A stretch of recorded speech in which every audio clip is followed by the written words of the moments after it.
Now let's have a look at how the Cold War continued to develop in the late 40s and beyond. So obviously previously we've had a look at how Stalin became even more determined to set up the satellite states and how he did so. Then we had a look at Kennan's long telegram, which what it says is going to lead to the introduction of the Truman Doctrine, and we'll look at Novikov's telegram as well. So let's move forward then. As I've just mentioned, the Truman Doctrine is introduced. Truman, being president of America at the time, introduces the Truman Doctrine in March of 1947.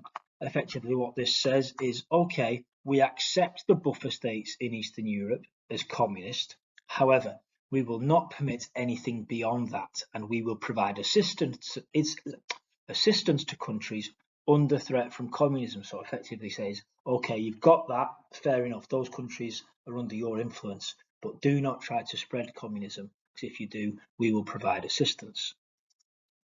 In 1947, Truman also announced that aid would be given to Greece and Turkey, trying to show democracy as good. Communism should not be allowed to grow, and the US would send troops to resist it. This is a policy of containment. Bottom line is, what we're seeing here is the fear of the domino effect, as in, if one country is allowed to fall to communism, another will fall, and another will fall, and another will fall, which means the Truman Doctrine is introduced, meaning they will stop any communist expansion. After this, or as part of this, the Marshall Plan is introduced, and this is announced in June of 1947, and we're going from 1948 to 52. Effectively, the USA is worried that communism would find support if Europe did not recover and people became desperate. So the context here is that it's the end of World War II, the European economies have been decimated by war, and the America's fear is that if Europe is allowed to continue to struggle and people continue to become desperate, they will turn to communism as an answer.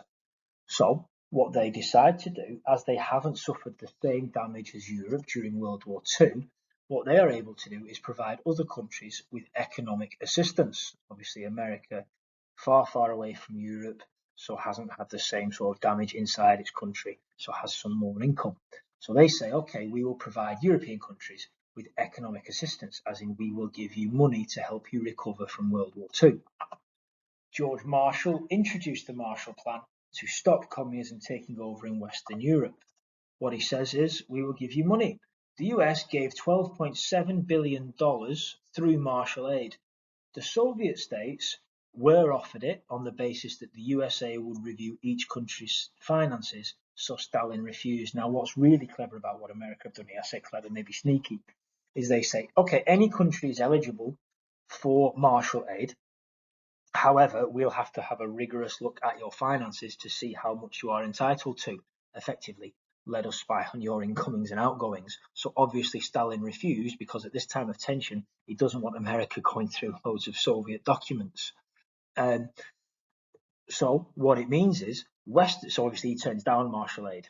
What that means is Western countries are going to recover faster from World War II than Eastern countries. This is obviously very good propaganda for capitalism in America, because it makes them look like the correct ideology. America here is wanting to appear altruistic, as in we are trying to help you just out of being pure niceness and pure kindness. But really what they're looking for here is the propaganda victory of, look how good capitalism is. In addition to that, the other bonus is, because they are giving these countries money, it's effectively a grant, because they are giving these countries money, what is happening is they are effectively buying influence in those countries. Stalin sees this and is furious with it. So Stalin's response, he is obviously raging at this. He's furious. He believes that this is all designed to embarrass the Eastern Bloc and encourage disharmony in the Eastern countries, as in they'll be, behind their iron curtain looking across at the West, developing rapidly or faster than them, and they'll be turning against communism, is what he believes. He thinks the USA have been underhanded here. He also believes it's hypocritical of the USA, who accuse Stalin of imperialism. So he says, hang on a minute, USA, you're accusing me of trying to take over other countries, and here you are just buying influence in these countries. He calls it dollar imperialism, as in buying influence in countries by giving them money. You are spreading your influences by be literally buying it. Stalin believed that the USA was empire building as it was buying Western Europe's loyalty to him. He also felt the USA was making itself the world's policeman, undermining the UN as one member controls the loyalty of others. Remembering the UN was set up after the Potsdam Conference, or rather the Yalta Conference. They agreed to set up the UN, and now effectively what Stalin said is, hang on a minute, we set up the UN and you're just trying to run it on your own anyway. So he says you're trying to buy the loyalty of other members of the UN. So what does he do? He introduces Cominform in October of 1947, the Communist Information Bureau. This consists of the 9 members of the Soviet Union, plus 9 satellite states, or plus the satellite states, established as a way of directing and controlling the government of satellite states. This is the Soviet Union tightening their grip over the satellite states. So basically it says, you're now going to take your orders from Moscow. They reject the Marshall Plan and also discourage trade with non-communist states, as in we're just going to trade with each other. Then you also get the introduction of Comecon, the Council for Mutual Economic Assistance, in January of 1949.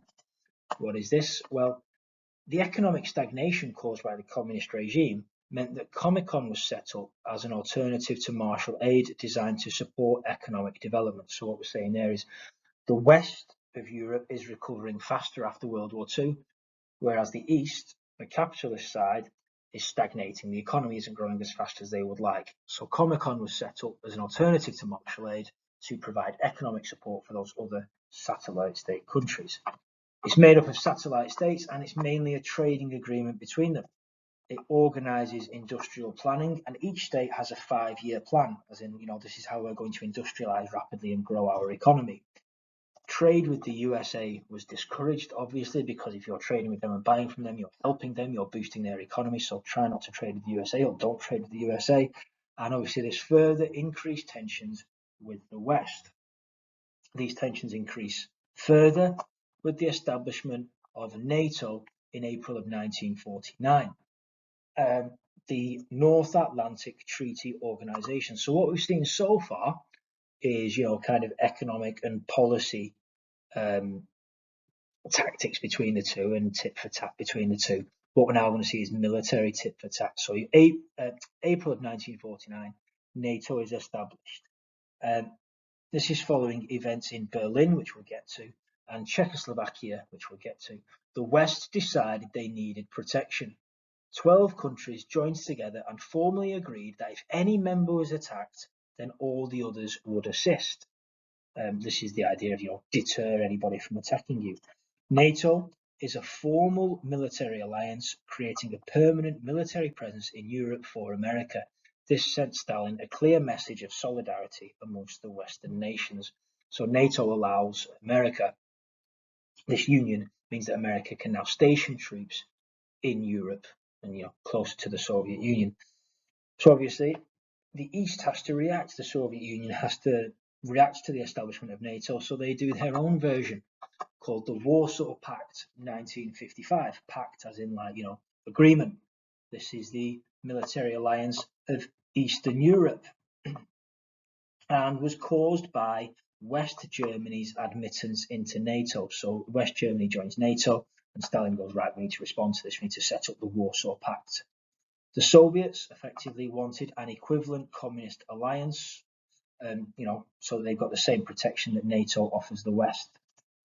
Leadership was exclusively Soviet. And here's the crucial thing: throughout all of this, attitudes are worsening. Europe has now become clearly divided by military alliances. There is a clear divide across Europe. The Iron Curtain that Churchill spoke of has become real.